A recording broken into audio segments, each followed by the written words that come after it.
感觉自己每天洗脸说自己不是吴磊，是阿什勒索。可以说你这个但是真男人从不回头看爆炸，因为你知道我每天早上起来就第一件事想什么呢？就是那种很长一个前缀，然后说什么无敌眼妆，给你们看一下，我全有。就我说的话都没有用的，都白说。你也想象不到李长哥会看土味视频吧？我都已经快奔3的人了。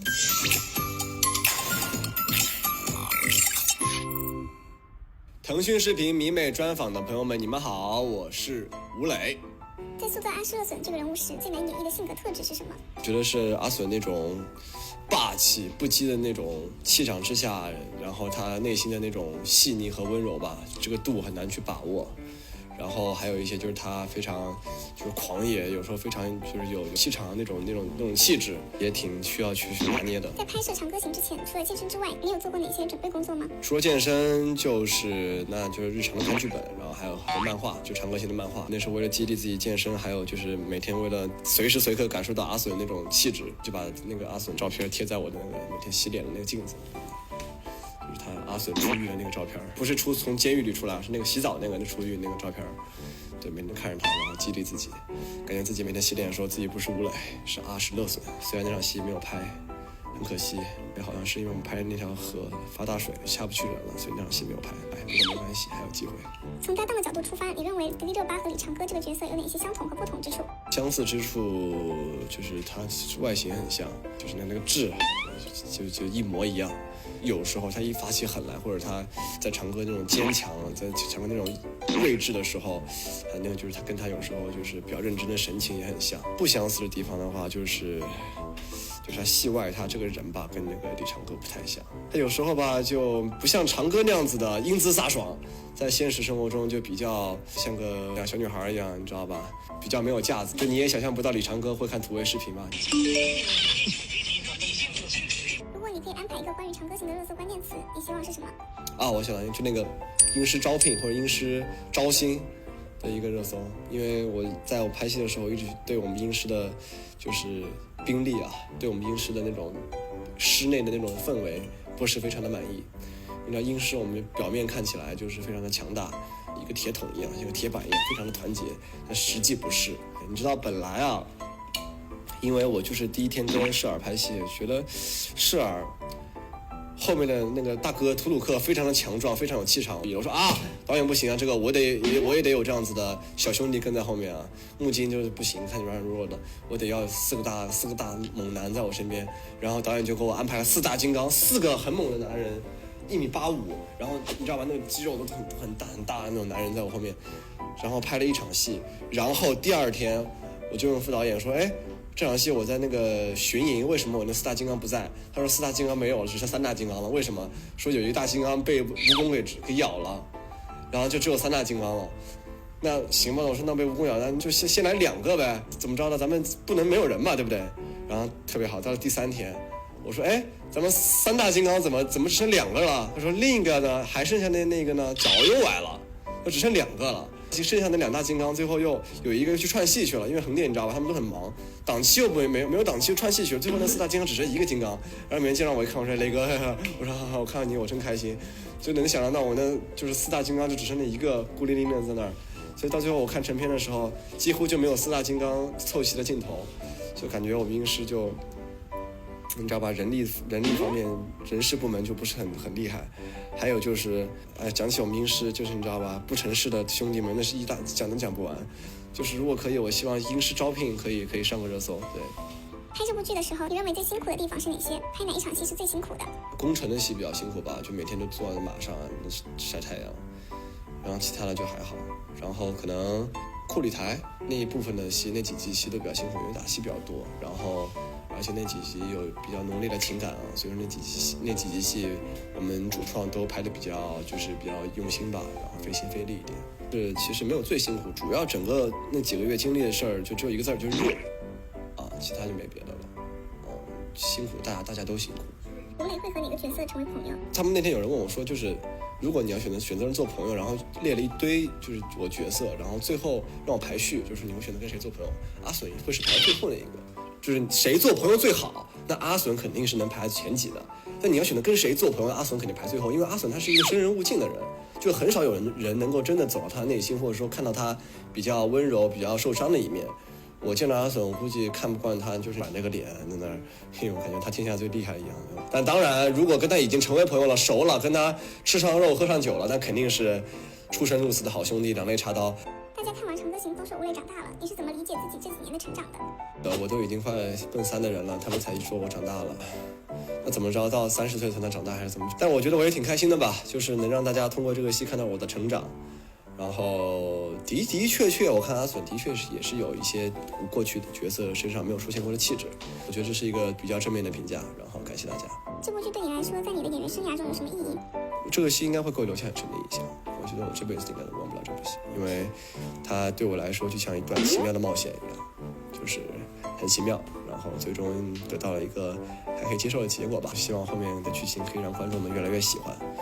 然后因为冒险嘛，就是伴随着成长的，觉得《长歌行》让我成长了，然后观众们看《长歌行》的时候，应该也可以看到阿笋的成长，然后看到长歌的成长，看到其他人物的成长，所以我觉得应该挺难忘的吧。对。杀青当天的心境是什么？杀青当天我其实拍挺晚的，是在一个树林里面。让我这个人其实我不喜欢分离，我不喜欢声势浩大的离开。我觉得人嘛，有缘终会再见。然后我其实不是说我不喜欢说什么呀，合照什么杀青饭，我只是难免会有一些伤感。但是真男人从不回头看爆炸，所以每次杀青前提前3、4天，我就会把心情给调整好，就是说我知道我要杀青了，然后跟他握手说再见，然后如果可以的话，悄悄的离开。我杀青那天就是这么想的，然后那天我记得特别清楚，杀青那个镜头我正好是在马上，然后我就骑着马到了监视器旁边，然后跟导演握手拥抱拍照，然后他们给我送了花，然后我看了一眼大家在那里就是认真的工作，其实挺晚的了，当时应该是下半夜了，那就悄悄的离开吧。让我们静候佳音，看看《长歌行》播出究竟会是什么效果。阿诗、乐笋、萧炎、飞流这几位古装角色，在你心中会怎么排序？这没啥好排序啊，自己演的角色就有啥好排序，都是我亲儿子。我希望我能像飞流一样，拥有一颗赤子之心，非常纯真的干着自己喜欢的事儿，见自己想见的人，然后希望跟萧炎一样，永远有那个历尽翻盘的那个勇气。然后在责任担当方面，我希望我像阿笋一样，一直能是一个有责任、有担当的好男人。现在的工作状态、生活状态是你理想的样子吗？对于这两者，你是怎么去平衡的？是挺理想的，现在一切都刚刚好，对吧？像一会儿我要去吃饭，但是我的朋友也不介意我迟到，所以说我也没有那么着急。然后现在拍戏也没有那么着急，也有时间干点自己想干的事儿，骑车、打游戏、看片子。其实我觉得状态挺理想的，对。分享一些剧组的趣事吧。就是我跟我英师的人交流健身经验，然后当时我就经常去那个健身房，基本都是我的兄弟们，就是从一开始唯唯诺诺进去，到后来基本就是而且特别有意思，就是在我们的健身房有一个习俗，就是到了一个时间点之后，男人们就开始脱衣服了。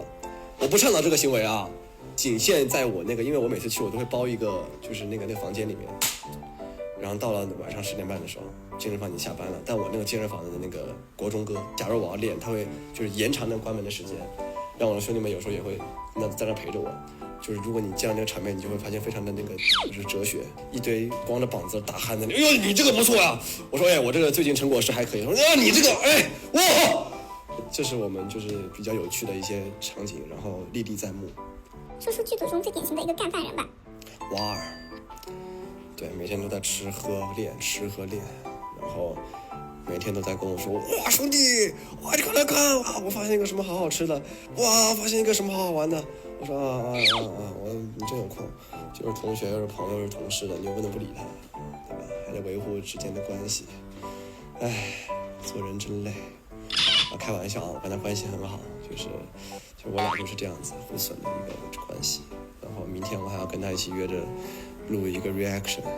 对，而且最近有个事情让我们俩很伤心，北京电影学院的食堂装修了，然后就是改革了，过去的一些店不在了，新来了一些店，唉，物是人非了。这个角色的发型都很好看，每天做造型的过程中，在头发上花的时间大概多久？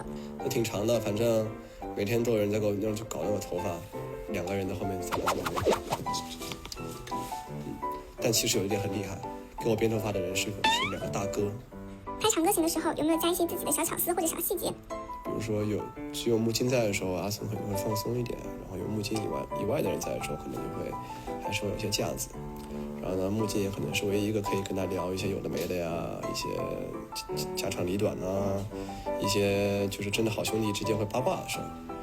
那跟长歌也有一些从肢体接触的一些逐渐的一些事情吧，就是一开始就比较的亲密啊。他还是男人的时候就比较粗鲁啊，知道他是女孩之后呢就比较温柔一些。为什么会研究画眉技呢？平时会给自己画吗？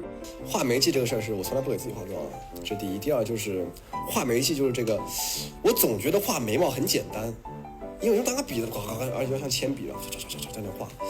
然后有一天我就突发奇想，我就说我能不能给我的化妆师画个眉毛，然后他让我画了，结果画成我还可以。眉毛在家里画完了。别动。所以说我就对着自己的画眉有了自信，我就开始逐渐的进步，找各种不一样的人画眉毛。对，我真的有考虑就是学一下怎么画眼妆，但实在是就是说而已，太难了啊！因为我有时候在 B 站上面，你知道吧？有时候那个热门就会有那个什么精致什么，就是那种很长一个前缀，然后什么无敌眼妆，我就看见点进去，感觉有2把刷子的样子，感觉有点想学。如果放了长假最想做什么？有什么放松的方式可以安利给现在的社畜吗？其实我的建议是做自己想做的事，然后不想做就不要去想。比如说这个星期我休息了，就休息完这个星期之后，可能觉得啊这个星期我感觉什么都没做，但其实你不要这么想，其实你只是把时间留给了自己，你只是跟自己相处了而已。你要是去跟朋友聚会或者去做你不想做的事情，反而那才是你把时间给了你不该给的地方。我觉得哪怕自己瘫着，你也是在跟自己相处。但如果你逼着自己去做自己不想做的事情，那才是无效的休息。如果一觉起来发现自己竟然30岁，你第一件事情会做什么？第一件事拿手机看一看呗，看究竟是什么情况。到了30岁，因为你知道我每天早上醒来就第一件事想什么呢？第一件事我基本上想来是想遛小北，所以我30岁醒来，我希望小北还健健康康的，然后看看小北吃没吃，喝没喝，拉没拉吧，我还能想不想别的。对。工作这么忙，平时都是怎么陪小北的呢？我有人嘛，有助理去，有时候会帮我盯着。然后小北每天我拍戏的时候，他就在房车上等我。然后每个在现场拍戏的人都能看见那个有一个就是望主人狗，望副食，他是望主人狗，就是他会在房车那个驾驶室那边等着我回来。因为我房车这是驾驶室嘛，然后这有个帘子会拉着，所以说是看不见外面的，外面看不见里面，他就会钻到那个帘子外面的那个驾驶室那边，然后就看着，给你们看一下，后面全有，你看就这样。他就会在那个驾驶室那等我回来，就是他只要看到我走过房车，他就已经开始从驾驶室往门那边走，我一打开门他就已经在那儿了，然后就跟他玩闹一闹，就一下就轻松很多这样子。最近有吃到关于自己的星瓜吗？我最近还真没吃到什么星瓜，因为我现在就是都不怎么看这些东西了。吃到过自己最扯的一个瓜是什么？说我长到1.9米了，那还是很早的时候，18岁的时候，有一天我记得是三叔还是谁跟我说，见到我说奶奶太好了。我说怎么了？你还好没有长到1.9米。我说什么？你说什么？他说外面都说你传到1.9米了，都说你长到1.9米了，拍不了戏了。我说我哪有1.9米？我对粉丝说一句近期最想说给他们听的话吧。他们嘛，就是每次都催我发 vlog， 但现在真的是1期都没有了，所以就比较难搞。最想听的话，我尽量再搞点好的产出，好吧？我的生活就已经索然无味了，你知道，就是没有什么可以值得分享的了，已经掏心掏肺了，真的。能有什么 vlog 我再想一想，好吧？我也是要有自己的生活的啊，不要老催我啊，搞得我现在干点啥不录 vlog 我都良心都过不去了，现在真的啊，谢谢大家。腾讯视频的粉丝们，你们好，我是吴磊。想要获取我的独家彩蛋和福利吗？快来关注迷妹专访官方微博吧。